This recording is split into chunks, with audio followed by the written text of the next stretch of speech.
The auditorium lights dim just enough for the crowd to hush, but not enough to hide the shimmer of expectation across thousands of faces. In the midst of this grand hall, where legends once stood and where dreams often shatter before they rise, a single figure stands trembling behind the curtain. A man in his late 60s. Wrinkles carved by years of labor. Shoulders slightly bent, not by age alone, but by decades of carrying responsibilities that were never meant to be light. His name is Elias Ward, a janitor by trade, an invisible soul to most, but tonight, for reasons even he can't fully explain, he has been given a chance. One performance. One audience. One moment that could honor a lifetime of sacrifice. Backstage, he clutches an old harmonica, the same one his daughter gave him before she passed her final music exam. The harmonica is scratched, worn, dented from years in his pocket as he swept floors and scrubbed hallways, but its sound carries the last echo of her laughter. And tonight, he isn't here for applause. He isn't here for glory. He is here because her dream, their shared dream, deserves a breath of life. A stage manager rushes by, nearly missing him completely, then stops and looks again. "You ready?" she asks, surprised at his quiet presence. Elias nods, though his hands shake. His heart beats not with fear, but with memory. He recalls all the nights he walked home from his shifts, boots soaked, back aching, humming melodies his daughter wrote but never performed. She believed in beauty. She believed in him, even when he didn't. The curtain rises a little from the bottom, letting in a slice of blinding light. Elias steps forward. Every breath he takes feels like a step deeper into the unknown. A whisper runs through the crowd, not cruel, not mocking, just confused. A man dressed in work clothes, holding a harmonica, standing on a stage meant for stars. The judges exchange glances, unsure what they're about to witness. But Elias isn't looking at them. He's looking at the center of the stage, right where his daughter once stood during her school performance, the memory so vivid it almost glows. He inhales deeply. The air tastes of dust, hope, and something he hasn't felt in decades, possibility. His fingers tighten around the harmonica.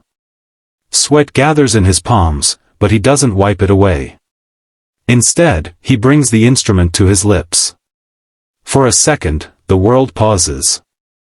Even the cameras seem to hold their breath. Then the first note escapes, trembling, soft, almost shy. But the second note follows, clearer, warmer. And then, like a river breaking through winter ice, the melody flows with a purity that ripples across the hall. People shift in their seats, caught off guard. The judges lean forward.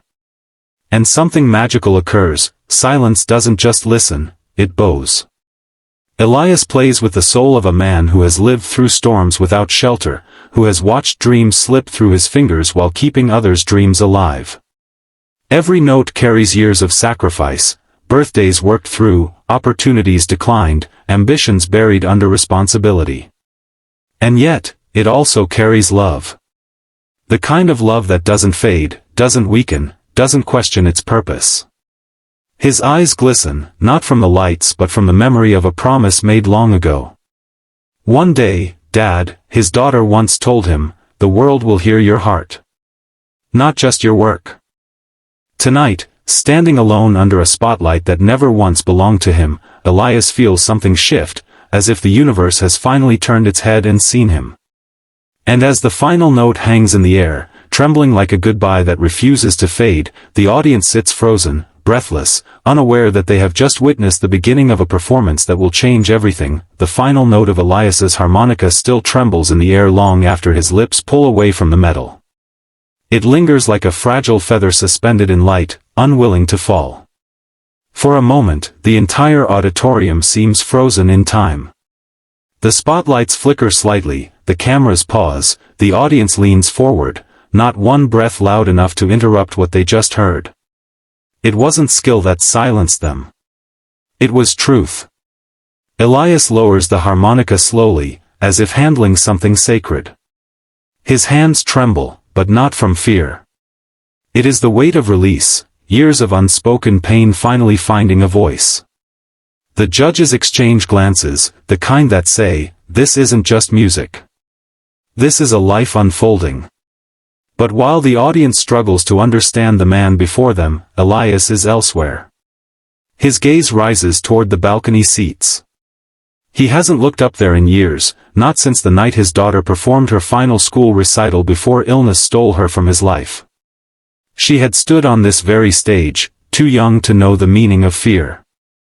He remembers her light, her laughter, her way of making even broken things feel beautiful. Tonight, Elias played for her. Only for her. And then, he sees her. Not his daughter. Not a hallucination. But a young girl around the same age his daughter had been when she dreamed of becoming a musician. She sits alone in the balcony, a simple white dress, hands clasped on her knees, watching him with eyes that hold far too much understanding for a child. She doesn't smile. She doesn't move. She simply listens, as if hearing more than the audience below ever could. A shiver runs through Elias's chest. Memories collide with reality until his breath shakes. He blinks, and the girl is still there, staring down with quiet intensity. Something about her presence feels impossible, yet grounding, like fate whispering through a doorway only he can see. The second judge whispers, "Do you see that? His hands, look at them. He's shaking. But not like he's scared. Like he's remembering."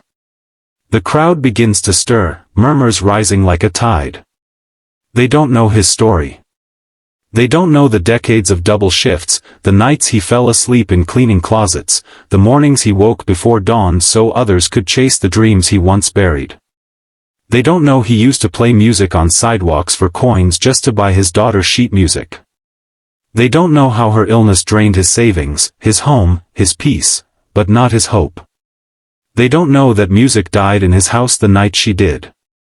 But tonight, the music returned. A soft crackle from the speakers snaps the audience back. The host steps forward, stunned. "Ladies and gentlemen. Elias Ward." A wave of applause erupts, hesitant at first, then stronger, then roaring. Elias barely hears it.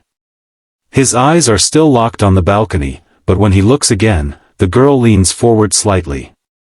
Her lips part. Though he cannot hear her, he reads the shape of her whisper. "Thank you." His heart stumbles. Gratitude wasn't something he expected. He came to honor a memory, not to touch a stranger. Suddenly, a staff member backstage signals to him. Elias steps back, overwhelmed. As he reaches the curtain, he hesitates and turns for one last glance. The balcony is empty. No girl. No white dress. No quiet, understanding eyes. Just an ordinary seat, swallowed by shadow. A chill spreads across Elias's chest. He doesn't know whether he imagined her or whether something far more mysterious has happened. All he knows is that her presence felt real, more real than anything he's felt in years. And as he walks backstage, applause still shaking the theater, Elias carries a strange certainty in his heart, that tonight's performance wasn't witnessed by strangers alone. Someone, or something, meant for him to step onto that stage. And the night has only begun revealing why.